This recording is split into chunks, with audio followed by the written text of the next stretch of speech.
आज हम आपको इस वीडियो में बताने वाले हैं रजिस्टर क्या होता है और रेजिस्टेंस क्या होता है। आज की इस वीडियो में आपका पूरा क्लियर हो जाएगा। इसके अलावा आपको ये भी बता दूंगा कि हमें रजिस्टर की ज़रूरत आखिर क्यों होती है। रजिस्टर से जुड़ी ही आपके सारे डाउट आज क्लियर हो जाएंगे। पहले आपको बता दूं कि रजिस्टर कैसा दिखाई देता है। रजिस्टर इस तरह का दिखाई देने वाला एक कंपोनेंट है। हमारे रजिस्टर का सिंबल कहीं भी बनाया जाता है तो हम उसे ऐसे बनाते हैं और कहीं कहीं पे ऐसा सिंबल देखने को मिलता है और कुछ जगहों पर इसे आर द्वारा भी दिखाया जाता है। हमारे रजिस्टर की ज़रूरत क्यों पड़ी, पहले हम यह समझ लेते हैं। जैसे हमारा कोई कंपोनेंट्स है, जैसे फ़ैन हो या बल्ब हो, कोई भी इलेक्ट्रिक कंपोनेंट की एक लिमिट होती है कि इसके अंदर से कितना करंट फ्लो करा सकते हैं। हमारे किसी मोटर के चलने का लोड 10 एम्पियर है तो हम उसको 10 एम्पियर से ज़्यादा का करंट मिलने पर मोटर जल भी सकती है। इस तरह हमारे घर में लगे हुए फ़ैन, लाइट या किसी भी प्रकार के इलेक्ट्रिक कंपोनेंट की कैपेसिटी होती है कि वह कितना करंट झेल सकती है। तो दोस्तों, हमारे रजिस्टर का यही काम होता है कि रजिस्टर करंट के फ़्लो को कम करता है, मतलब रजिस्टर करंट को रोकने की कोशिश करता है। हमारे वायर के अंदर से इलेक्ट्रॉन फ्लो होता है, उसे ही करंट कहते हैं। मतलब यह है कि रजिस्टर इलेक्ट्रॉन फ्लो को रोकने का काम करता है। जैसे हमने एक सर्किट में रजिस्टर को लगाया और इसके एक साइड हमने करंट दिया तो हमें दूसरे साइड वही करंट नहीं मिलेगा, वहाँ हमें दूसरा करंट मिलेगा। हम किसी वायर में एक साइड 5 एम्पियर का करंट फ्लो करते हैं तो दूसरे साइड भी 5 एम्पियर का करंट मिलेगा। लेकिन रजिस्टर में एक साइड 5 एम्पियर करंट देने पर दूसरे साइड हमें 4 एम्पियर या 3 एम्पियर का करंट मिलेगा। ये तो रजिस्टर की कैपेसिटी के ऊपर निर्भर करता है। तो इस तरह आपको समझ में आ गया होगा कि रजिस्टर इलेक्ट्रॉन फ्लो को रोकने का काम करता है।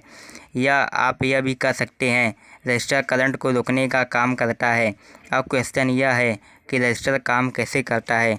आपको लगता होगा ये जो रजिस्टर है इसके अंदर एक तार लगी हुई है, लेकिन ये जो वायर रजिस्टर में थोड़ा सा लगा होता है और दूसरी साइड थोड़ा सा वायर लगा होता है और बीच की जगह में वायर नहीं लगा होता है।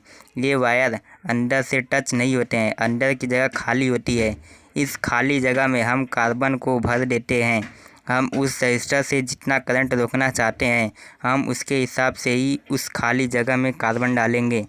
अभी आपको रजिस्टर समझ में आ गया होगा, लेकिन रेजिस्टेंस क्या है यह जानने के लिए हमारे चैनल इलेक्ट्रिक पार्टनर्स को सब्सक्राइब करें और आपको यह वीडियो पसंद आया तो शेयर करें। हमारा कोई भी वायर, पंखे की वाइंडिंग, मोटर की वाइंडिंग, यानी हर चीज़ का एक रेजिस्टेंस होता है। रेजिस्टेंस एक प्रकार की प्रॉपर्टी है। ये प्रॉपर्टी क्या करती है, ये इस चीज़ को दर्शाती है कि ये करंट को कितना रोकेगी।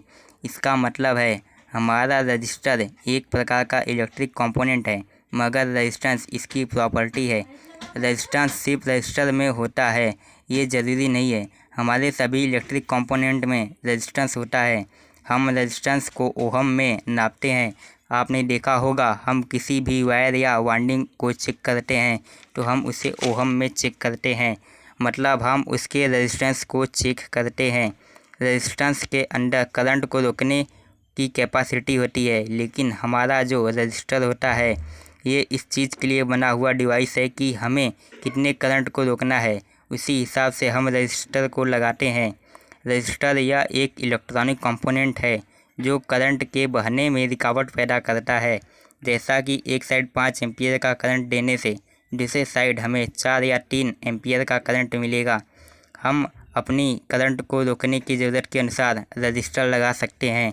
रजिस्टर और रेजिस्टेंस में क्या डिफरेंस है, तो आपको सिर्फ इतना जवाब बताना है कि रजिस्टर एक इलेक्ट्रॉनिक कंपोनेंट होता है और रेजिस्टेंस उसकी प्रॉपर्टी है जिसे हम ओहम में नापते हैं।